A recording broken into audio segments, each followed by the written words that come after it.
Welcome to Sometimes There's Side-Eye, a podcast about two friends having real and unfiltered conversations about dogs and people. Listen as we talk about our lives with dogs, training, behavior, share some laughs, and a whole lot of banter. I'm Heather. And I'm Christy. In this episode, we're going to talk about rehoming. But if you have not done so already, we ask that you maybe pause this podcast, go and subscribe, share, and rate us on your favorite, wherever you're getting your podcasts. And then rejoin us. We will be here. All right. So let's get into the oh so sensitive topic of rehoming. Do you know what you did there? What? You said oh so. But we're going to talk about your brother's dog, That's Osa. hilarious. That's hilarious. Yes. Well, I don't know. I feel like that's one hell of a transition. So go for it. I think we both have talked about rehoming a lot in the past. And anytime you're in sheltering, doing any work in sheltering, you address rehoming, whether in a positive way or a negative way, you're inundated with rehoming. And I think Heather and I have been talking about it more lately because my brother actually just got a new dog, Osa, and she is fantastic. She's a great little member of the family. And so the way he came to get her was he has known her since she was a puppy. She was adopted from Mexico 6 years ago, brought to Arizona, lived with one of my brother's really good friends for her whole life, and then just recently got in an altercation with the other dogs in the home. And so I know a lot of you are thinking, and they just rehomed her. They did. And we'll get into kind of. And I agree. We should say we agree with the decision. Yeah, we do agree with the decision. She was not getting probably what she needed in a 4-dog home. She was living with 3 other dogs. So she was the 4th dog in the home. She had been through a lot of transitions. And I think she was just kind of at her wit's end, and she redirected on their smaller dog. And then the family had a really hard time trusting her at all to be with their dogs. And they weren't in a position where they were willing to create and rotate or separate even when they were gone. So that became a big concern of what happens if this happens when we're gone. They knew that my brother had always had a special bond with this dog. So as a puppy, she would come up to my brother, and as he was working on vehicles at his friend's house, she would fall asleep on his chest while he was under the Jeep wrenching. She was always excited to see him. And so they reached out to him first and said, hey, we're going to rehome her. We would like to do it with somebody we trust and we know loves her. Would you consider taking this dog? And ironically, he had always told me privately, if they ever needed to get rid of Osa, I would be willing to take that dog. Which is such an amazing, little beautiful piece of the story. Yeah, because if you know my brother he is not per se a dog person. He likes dogs. Yeah. He likes having dogs around that belong to other people. But he's not dog crazy like us. No. And he's not like, oh, I just need a dog in my life. And so he had said, after Marge had passed away, he said, I don't want another dog. I want Marge. I don't want just a dog. Which is basically the senior that Christy guilted him into adopting everybody, just so you know. Yes.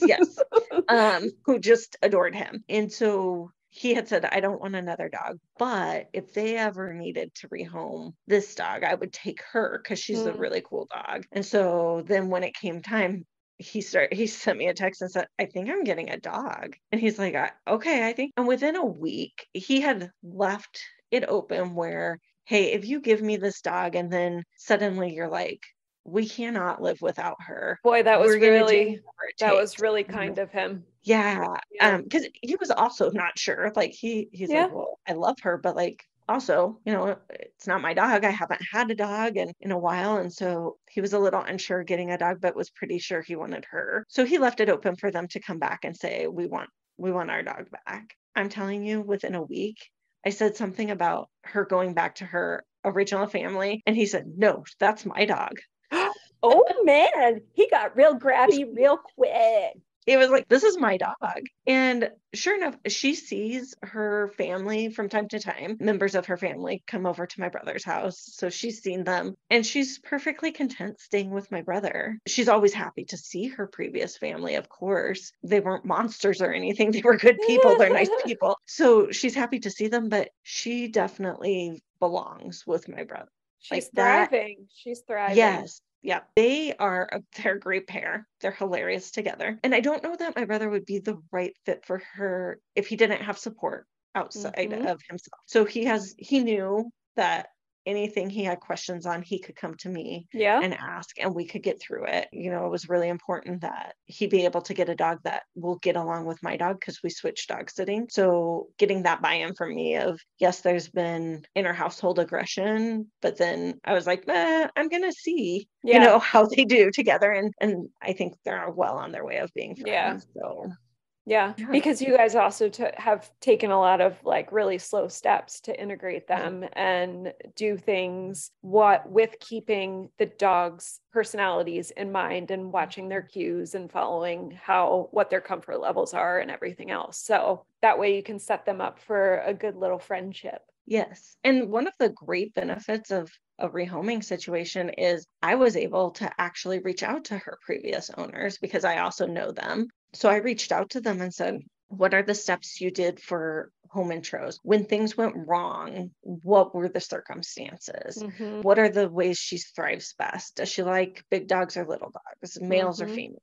Or it doesn't matter. I was able to gain some information from them that was really helpful in the way I introed the dogs too. Yeah. Instead of doing a slam intro, which Lucy would be fine with, we did some sniff walks together for a couple walks before we let them off leash in the backyard to just kind of coexist. So we did some specific things with the feedback that we had from the previous owners. I'm just laughing to myself because all of a sudden I realized that not everybody knows what a slam intro is. Sorry. Yeah. They're probably thinking I like throw the dog on I top just of the thought, other dog. oh my God, I know what it is. So I just went along and then all of a sudden it occurs to me, there's other people listening. They might not know what that Right. means.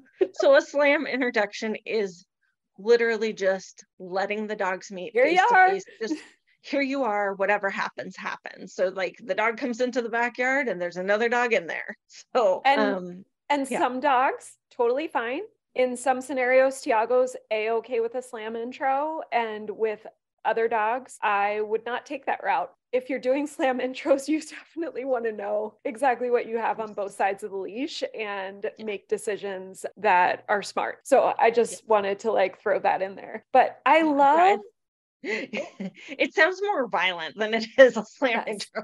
It does. I love that this story could have been such a difficult one in so many ways. Instead, it's this awesome story about a dog who found a home that at this stage in her life is a better fit for her. And then on top of it, your brother had this out of nowhere thing happen that's adding to his life. You and him are coming together and talking about dog stuff, and he's consulting you. Lucy and Osa are starting this, little doggy friendship. If this isn't a story about an incredible rehoming situation, I don't know what is. I really think that majority of the time, it's a negative subject or a subject with a negative tone to it. I think it's getting better. I do think it's getting better because I used to be a negative Nancy about rehoming. I definitely don't think that way anymore and haven't for a while. And I feel like the tides are changing, but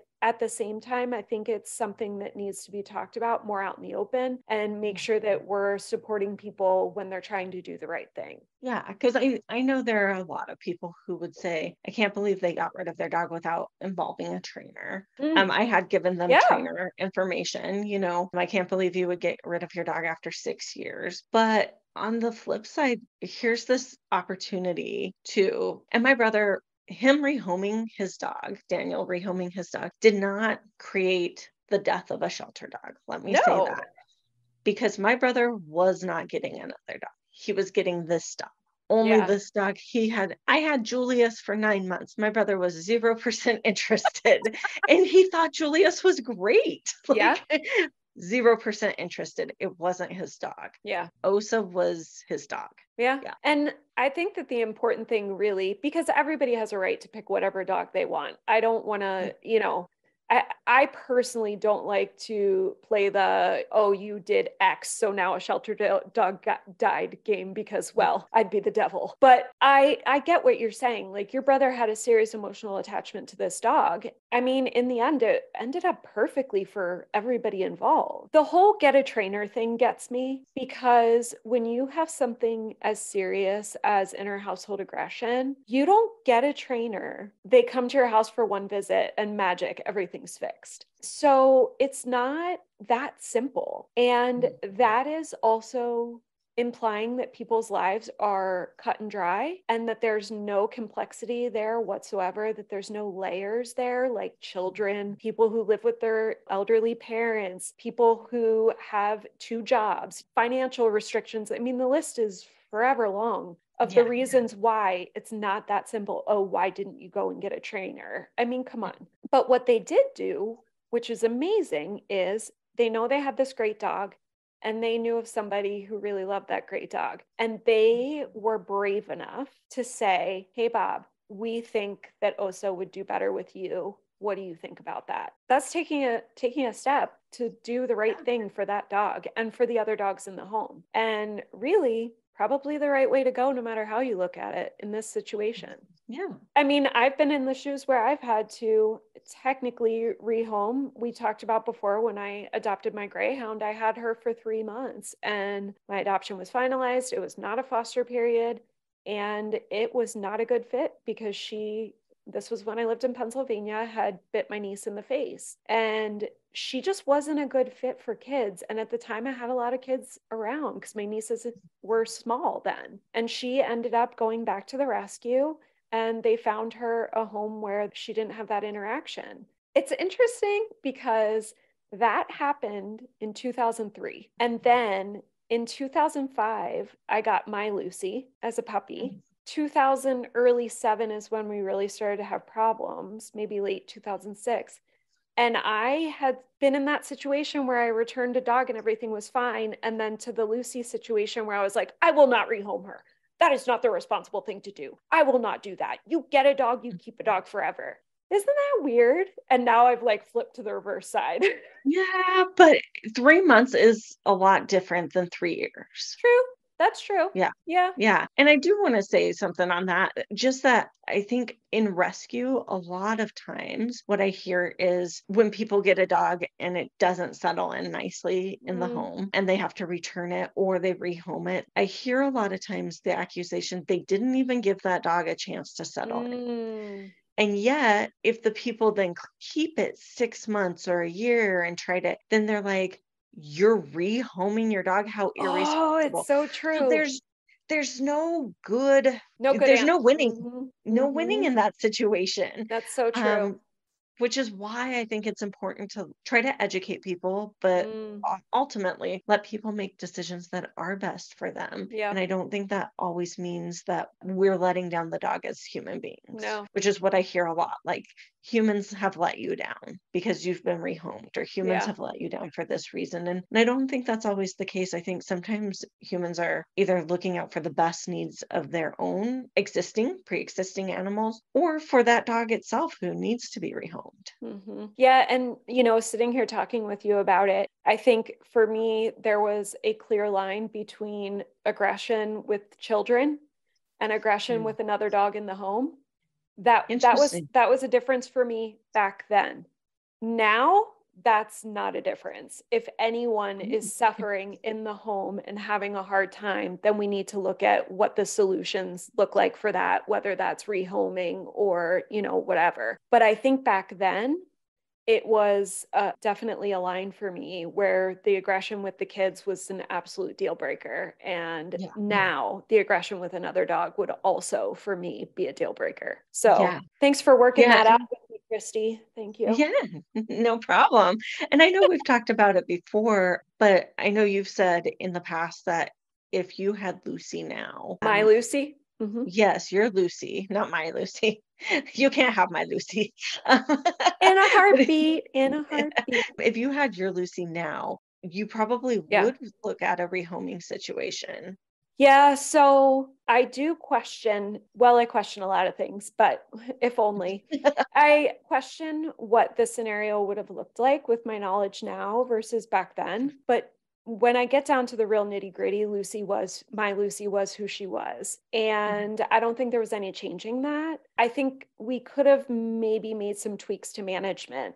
But having said that, I do actually think that if it was me now, today, that I would probably have looked for a rehome because she was a really great dog and she would have been a great single dog for someone. She would have been a great apartment dog. And we're not going to go like deep into this in this episode, but I'm sure we will at some point. Euthanasia for her also would have been on the table with who I am today. And that is a topic that we can parse out later. But Christy's shaking her head like, never, don't want to do it. But no, I absolutely would have considered rehoming. And to be fair, the rescue offered to take her back. And it was me who said, absolutely not. Remember, I put the ultimatum on the table for poor Chair. No, she goes, I go. I'm such a dick. Yeah, because it was considering at this point in my life, I would be considering quality of life of every single living creature in our home instead of just one or two. Exactly. Yeah. So do you have another example, Christy, of a good rehome story? I do. I think I've said this before. Several years ago, I had the privilege of shadowing a trainer that ended up helping me with Lucy, some behavior issues with Lucy. And I have so much respect for her. When I met her, she had 5 dogs, I want to say, 3 Bostons, a mutt, named Quincy because he was on his 5th home with her, and a big pit bull, Biggie Smalls. All of her dogs had come to her most of her dogs had come to her as aggression cases, especially the pit bull and one of her Boston Terriers, Spanky. And Spanky was I'm gonna do air quotes even though you can't see it, a Boston Terrier, a purebred Boston Terrier, a 40-pound purebred red Boston Terrier. Oh, it's all there. It's all there. Yeah. Okay. Yeah, I'm here for this. I love it. Yeah. And Spanky coexisted nicely with the other dogs.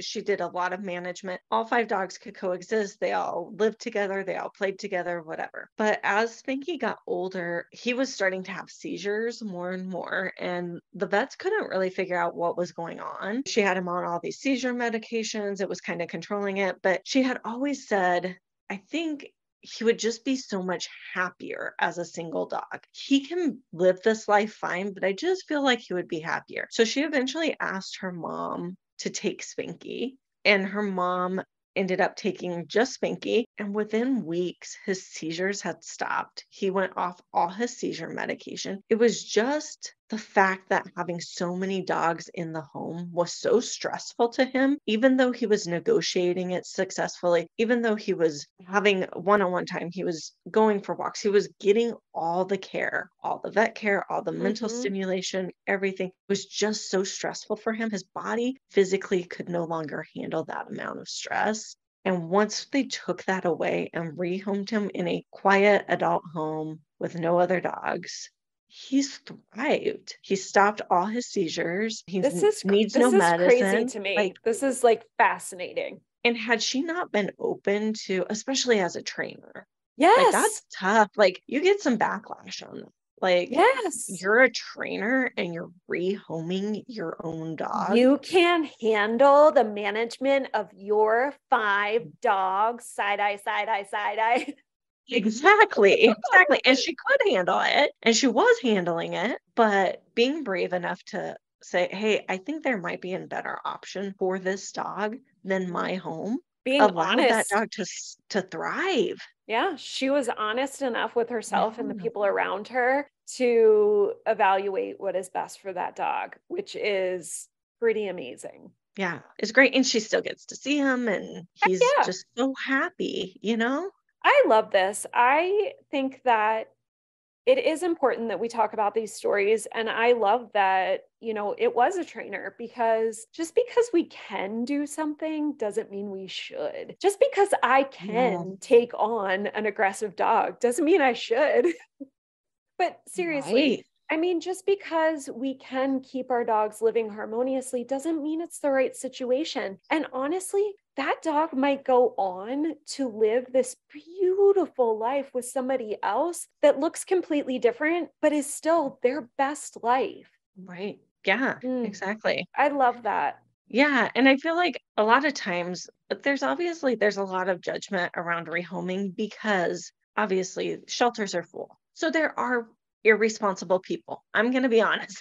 Like, not every rehoming situation is as beautiful or as wonderful as the ones we've talked about today. Hmm. Some of them are just people are just irresponsible or don't want to Or follow don't have through the on commitment. resources. Right, right. And some and we'll get into all those Hmm. things, but I'm going to be honest, there are people who are just irresponsible. And we're always going to have those people, but there's a lot more people who don't have the resources, who don't have the knowledge, who don't have the financial means. Yeah. Those situations, not everyone has to be a dog trainer to be a dog owner. Like They that, shouldn't have to be. they shouldn't have to be that. And I think there's a lot more of those situations than just irresponsible people. Yeah. So it really bothers me when I see people from the shelter saying things like, you need to research before you get a dog. You need to do Hmm. your research before you try to rehome your dog because you're killing other shelter dogs. Okay, well, let's break that down a little bit because when I think about researching, I think, okay, you need to research the breed. Well, we've been encouraging people not to get purebred dogs for how long? So most of them are going to shelters Well, or, not yeah, I, but yes, the general okay. public. Let me give let me give Heather some side eye. Uh, but we've been encouraging people to get these Yeah. dogs from purebreds aren't the gold standard always, No. And my point in that is you can't research a single breed if you Nope. if you're getting a mutt. I'm going to be honest, the way you mix breeds changes personalities. So your golden retriever looking dog who is 90% Doberman but just took on the looks of a golden retriever, it's going to be really different than a golden retriever. Not in a bad Absolutely. way, not in a good way, just different. And And you can't research unexpected. that. Yep. Yeah. And unexpected. And not to mention that when you have no knowledge behind the dog, even if you do a DNA test and have the knowledge of what the breeds are mixed in, like Christy said, you don't know how they're going to interact. And you don't know how the dog's going to be when that dog hits social maturity and sexual maturity. And that can change, like in my situation with my Lucy. It did change. Not just the dog changing, what about the people's lives changing? How much has Yeah. your life changed from when you were 20 to 25 to 35? I'm not 45, but you get the point. Your life has Mhm. changed. For a lot of people, that's from being a single person who went hiking every weekend and had all the hours in the day to run a So dog still and do being a single whatever. person. Too Oh, soon. wait. Oh, wait, not you. Oh, oh, To having a family, to having kids, to right. having stepkids, to getting married, all these different things that Yeah. happen where your life takes a different path and takes a fork in the road. And if we really, really are talking about supporting dogs and people and considering quality life on both ends, then rehoming has to be in that picture. And it is a responsible thing within that picture, in my eyes. It can be. I think, Well, yeah, yeah, that's fair. It can be. yeah, And it can be really, the responsible thing to do. if you have a dog where you're in a situation and you are trying to rehome them, you really are trying to keep them out of the shelter system. You're trying to go Right. outside of putting the burden on someone else in rescue, on in the Mhm. shelter, whatever, and trying to do it privately so that that dog never does have to hit the system. So I would make the case that you are really doing the responsible thing. Yeah. And I think sometimes when we say like research, you don't know what to research Mm. until you know what to research, Oh yeah. Oh yeah. Like you don't Yeah. know what you don't know. Yeah. And so sometimes you don't even know what it is you should be researching. And also, let's be honest, every dog is an individual. Tiago, purebred Rottweiler, well-bred Yep. purebred Rottweiler. Our friend Cindy has a Rottweiler, Hmm. Phoenix, purebred, well-bred Rottweiler. Hmm. both come from show lines, both great dogs, really, really different Yep, dogs. different personalities. Yep, I've had 3 Completely Rottweilers, different personalities. Yep. Yeah. There are the things that ring true about the breed, but everything's on a spectrum. I mean, Yeah. it's not like a carbon copy where you're cloning one dog to another. Most certainly not. And Tiago's dad came from Phoenix's breeder. So, I mean, there's close relation that way. Yeah. Even if you are looking Rottweiler to Rottweiler, Golden Retriever to Golden Retriever, and you're like, well, my Golden Retriever is perfect and it came from the same place that your Golden Retriever came from. Why doesn't it work in your home? Nope.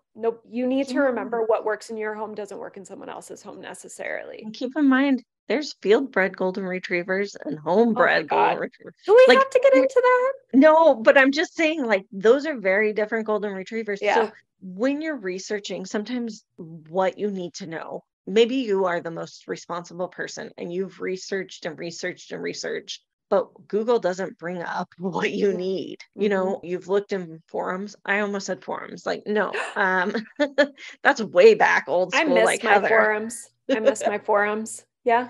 But you look in the breeding chats and you look in all these different places, but maybe the information you need either isn't being put out there or isn't supported or whatever. So you never see it. You can't just tell people you should research more. And how much research is enough?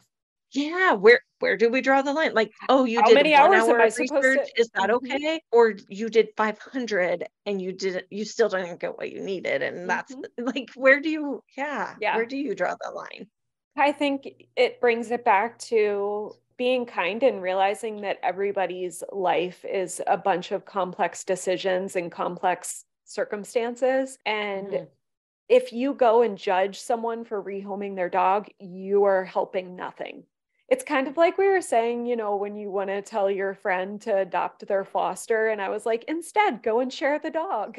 It's like, if you want to judge somebody for putting out an ad for rehoming their dog, how about instead you just share the dog? Exactly. And it's okay to ask questions to see if maybe that person doesn't know there's other resources available to them and they just feel like this is the only option, and you can provide other resources. But also keep in mind, like, not everyone is maybe as experienced as you. I remember somebody returned a dog to a rescue that I was really surprised she returned it. And I was really disappointed in her. I'll be honest, like, really disappointed that she returned the dog. But it took a long time for me to realize that she didn't have, even though we had the same resources, we had the same people in our life that we could get resources from, she still never felt like she had those training resources. Like, it didn't click in the same way for her as it did with me. So she would call me and say, hey, can you come over? My dog is doing this. Can you come over and help me? I mean, I felt like we had the same amount of training. So I was like, sure, I can come over and help you. But it took a while for me to realize, like, just because we have the same resources at our hands, it doesn't mean it translates the same way to each of us. And she wasn't capable of keeping that dog in her situation with the way her brain understood training and dog behavior. And even if your understandings were exactly the same, your lives aren't a carbon copy of each other. And how that dog was behaving in her home versus yours also would not be a carbon copy of each other. So none of us can truly understand where the other person is coming from. What we can do is we can be supportive, we can be compassionate, we can be empathetic, and we can offer any knowledge that we might have that might be helpful. And if we have the inability to do any of those things, we can just scroll on by. Yeah. And I get it. When you're in rescue, you're inundated with it. And so I understand why there's that compassion fatigue and why it gets kind of nasty from that end. But at the same time, I think this is our opportunity from the rescue side to step in and say, okay, if we can give people resources and allow them to rehome without judgment, then, you know, next time if they're facing these things, because they're likely going to get another dog. So if that's the case, you know, maybe maybe they're able to reach out before it gets to that stage Mhm. instead of seeing rescue as the enemy Yeah. or the people that can't be reached out to. Yeah. And the flip side to that is when that person's situation changes and they decide they do want to get another dog, they might go to rescue to get that dog versus going and buying some puppy off of the corner, which is Yeah. what we want. Yeah. So it does make sense to lead with that compassion and lead with that understanding, if at all possible. I had a situation where somebody came to me as a potential puppy K client. And from when they got the puppy that they purchased to when the puppy came home, their life had literally done a 180. And she came to me and she was in tears. She came for a meet and greet. The situation in her life had changed so drastically that she was standing there with this 16-week-old puppy. And I said, you need to return this puppy.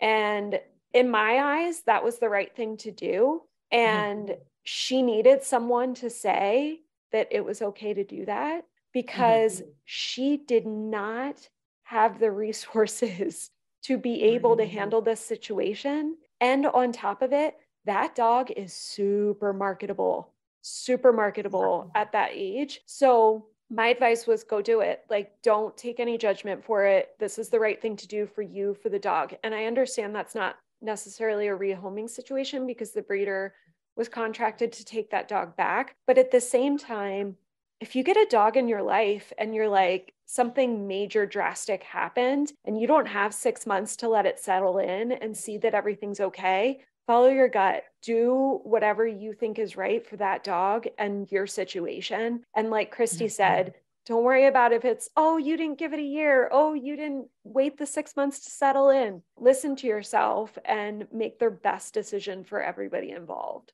Yeah. Yeah. I did, ironically, just remembered this. I had some friends who had an English bulldog They in their probably life. got rid of it. They did. Why? Because nobody wants to live with a bulldog. So this was years ago. I'm kidding, obviously. Obviously, they had I believe a golden retriever and an English bulldog, and their golden retriever had passed away, and so they have this English bulldog. But the English bulldog couldn't do anything with the family. Like the family was very outgoing. They were very like in the pool and all these things, but this bulldog would overheat so quickly. She said it's very difficult. We didn't realize how difficult it would be to have a bulldog in Arizona with this heat. Oh. And their kids were growing so fast. They were soccer games and then in the pool. And so it meant the dog was just hanging out by itself inside a lot because after 20 minutes outside, it was overheated. So they had to put it back in the air conditioning, Yeah, and because so most it was a lot bulldogs of are time alone.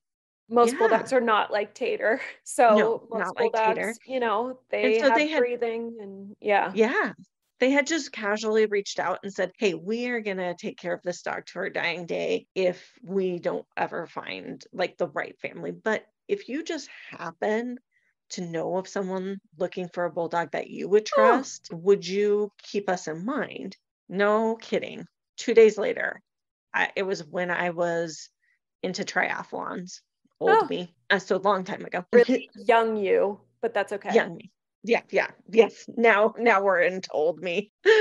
I walk into this bike shop and I'm looking for a new bike seat, and this bulldog runs out and greets me. And I'm like, this is so great. And so then I'm petting it and like playing with it, right? And I'm talking to the owners, and they said something about, we keep looking at rescue for another bulldog, but we're just not sure. And I said, are you guys really interested in getting another bulldog? Because I have someone who would like to rehome, but they're in no hurry. They love their dog and they want to make sure it's the right fit. And they said, well, we would need a bulldog who's friendly with people because Yeah. our bulldogs come every day to the shop with us. What a Like, life.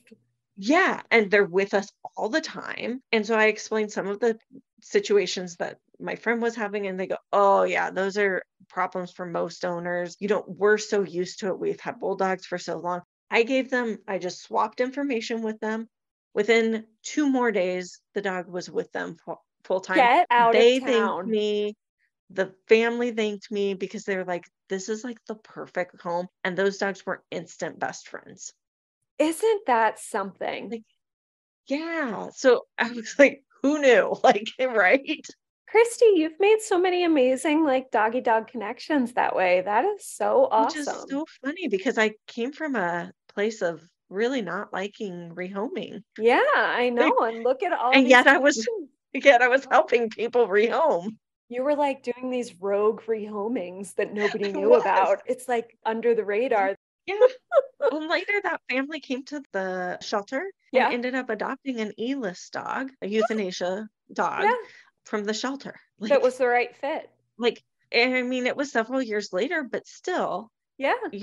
yeah. And they have quite the mix of dogs now, but Hmm.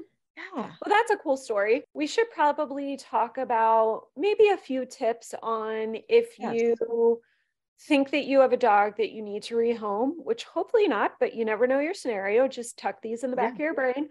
Or maybe you know someone who is thinking about rehoming and you should send them this podcast so that they can listen and think about the process and different things that they should consider. So we have a few tips. We also found an awesome post about rehoming that we're going to share in the notes, but let's go over some high points of if you are considering rehoming a pet, doesn't matter the reason, what do we want to do? Oh, Well, Christy just made this face like, oh, you want me to go? I thought you were gonna just go right into it. I can go. One of the things I think is reaching out to your network. Like Yes. obviously that has worked for several cases. It doesn't always work, but if you can rehome your dog to someone who already knows your dog or somebody who's in your network, hopefully then you can still get updates. I mean, nobody's a monster. Like people Yeah. want to know how their dog's doing. So you can get updates and you know that it's going to someone hopefully that maybe they're already familiar with and Mm, love. So I would say that would be my first suggestion is go to your friends and family and then go to your social media networks yeah. to try to And share. if you make the decision you're going to move forward with this, I would gather up all your information about your dog, get some Yes, that's good a good first step. yeah, Do good that first first. step. Maybe I should have started. You should have. Get some photos together, some good photos. Be honest when you're writing up a description of your dog. What does that look like? Well, let's lead with the good stuff.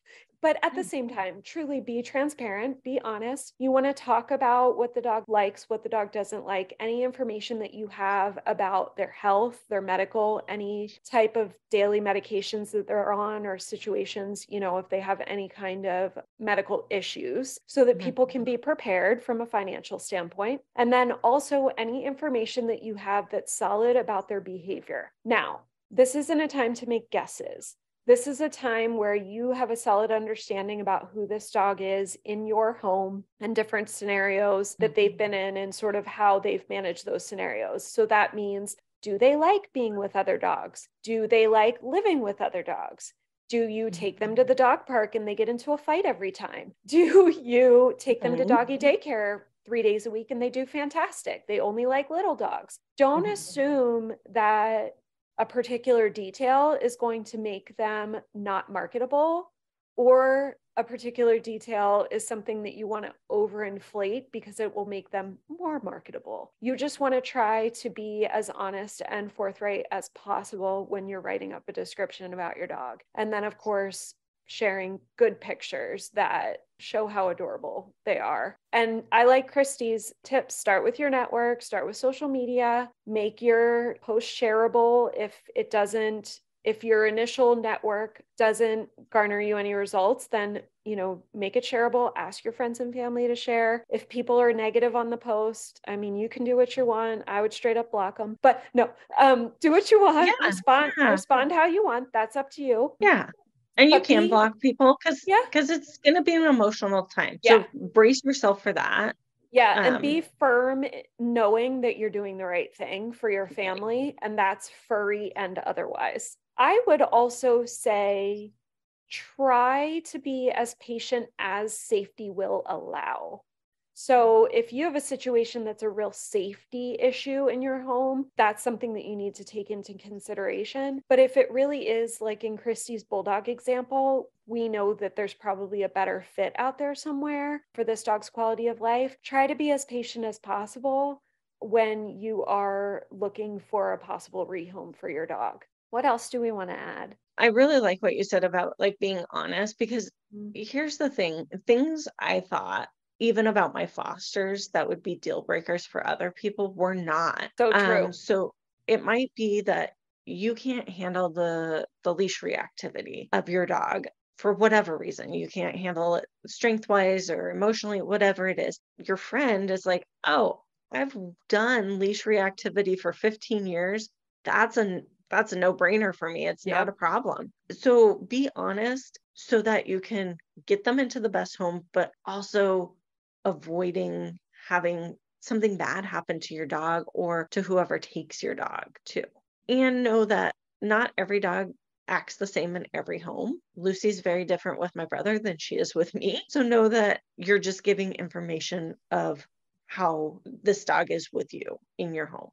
Yeah. The other thing that you can do if doing social media and kind of networking that way doesn't work out, there are other rehoming places on social media, groups that you can utilize. Maybe you know somebody who's in rescue who's willing to just post your dog on Pet Finder or do a cross post situation. I mean, there's different options that way. So when you reach out to your network, don't just think of that as reach out to my network in case my adopter's there. Maybe somebody who can help you network the dog is there into a bigger circle. And then the other thing I would say is you want to be looking at this in the same way that you would do if you've ever adopted a pet, the same sort of process. I would want to know the person who's interested in my dog, their information, and whatever information you need about their family to make sure it's a good fit. I personally would absolutely do a home visit. If I was rehoming one of my dogs, I would probably ask for references. And if I was on the flip side of that, I would never feel offended if somebody asked me for references and wanted to do a home visit. We're trying to make sure that we're making a good match for the rest of the dog's life. So I would absolutely consider an application process and some sort of contract process, whatever you feel comfortable with taking on. And again, all of those things are available online for free for you to utilize and write something up yourself if you want to write your own document,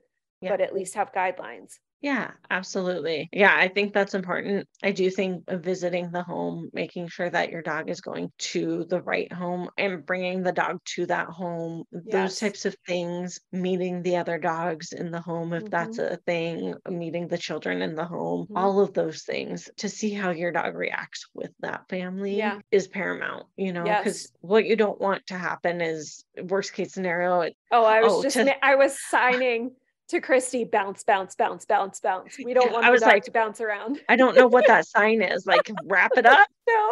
Yeah, we don't want the dog to bounce around. Yeah, we don't want them to bounce around. Or so many people are like, well, if you rehome on social media or Craigslist or whatever, you're basically selling your dog as a bait dog. Okay, that's not the case. But also put your mind at ease. Get to know that family, see where the dog's going to live so that you don't feel like, oh my goodness, did I sell my dog as a bait dog? You didn't, but just put that to rest. So you don't even have to have it as part of your wondering.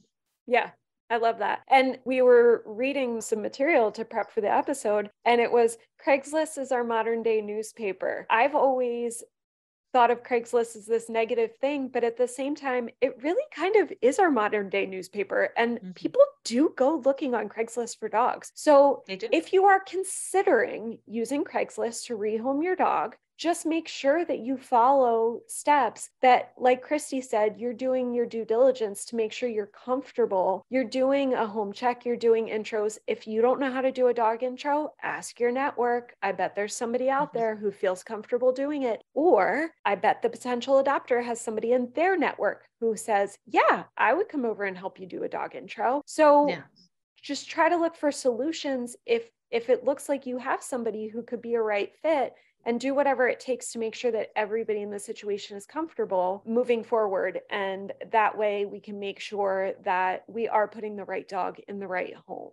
Yeah, definitely. One thing that we definitely want to touch on, we did sort of a little bit with me talking about my Lucy, is how do you know if it's the right time, if the reason that you feel rehoming is on the table is because of inner household aggression? And that could be between two dogs. It could be a dog and a cat. It could be a dog who is just incessantly chasing a cat. It could be any scenario. Honestly, only you can say when is too much too much. When is the safety of those in your home at risk? Whether it's for 4-legged, 2-legged, I don't know, 8-legged. Maybe you have a pet spider. When are the safety concerns so high Yeah. that rehoming needs to be on the table? I don't Yeah. think either one of us have the answer. And No. for you, and I don't think even either of us could give each other the answer. That's a personal decision. But I do think that if it's a safety concern in your home, you really need to sit down, have a heart to heart with the adults in the home, and you really need to consider, can we manage this well enough to make sure that everyone in the home remains safe? Only you can decide where that line is. Yeah. And one thing beyond even keeping everyone safe is, can we manage this in a way that does not affect the quality of life Yes. for our animals and for ourselves? Yeah, because I know that I have friends who have successfully crate and rotated their dogs for years, and their dogs thrived. Like their dog didn't mind being crated away. That was not stressful. It was neither here nor there. It just gave her a chance to nap, like not a big deal. I could not do that with Lucy and have it be not a big deal. One, I am not that good at time management.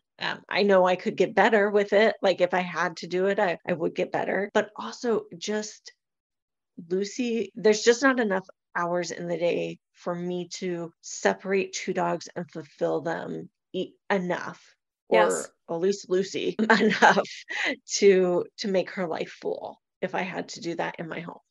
And us crating and rotating for 10 years absolutely affected Layla's quality of life. I don't think it affected Lucy's quality of life because she was a very independent dog. But looking back now, 100% it affected Layla's quality of life. Does that make it a shitty dog owner? No, I did the best that I could with what I had.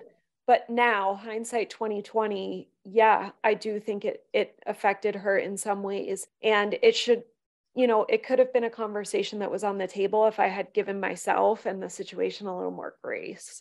Yeah. And it may have been that the alternative would have affected her life more. True. Maybe the alternative was keeping Lucy and getting rid of Layla. I mean, that Thanks, really Christy. wasn't. No.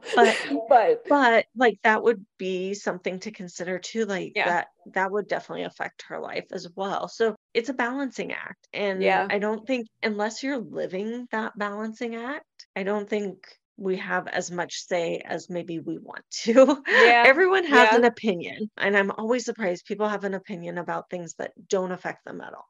And they're not living that situation at all. But people have an opinion about it. And I think maybe it's time for sometimes to step back and give resources and help and encouragement and ask, how can I help in this situation, rather than jumping first to judgment. Yeah.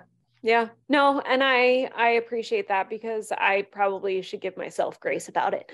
But because Layla had a great 15 years with us. She did. The point is, I think you probably just want to sit down and have a real conversation and consider all angles. As Christy said, not just safety, but quality of life for everyone as well, because rehoming is not this big, dark dun dun dun. It can be a really beautiful, really positive outcome for the dogs and the people. Just look at Osa, look at Spanky, look at the bulldog. That's all fantastic stories that ended up really, really wonderful. Hey, we ended up right back here all buttoned up. Good job, us. I feel like we did. Yeah, I think so. Go us. All right. As always, we appreciate your time. We appreciate you listening. We hope that you will come back and listen again when we are back in 2 weeks. So until then, everybody go enjoy your pets. Yes. And visit us over on Instagram at Sometimes There's Side Eye. Oh, we want to hear about your positive rehoming stories on our Instagram. Tell us about it. Yeah. Tell us about it. Awesome. So talk to everybody later. Bye. Bye.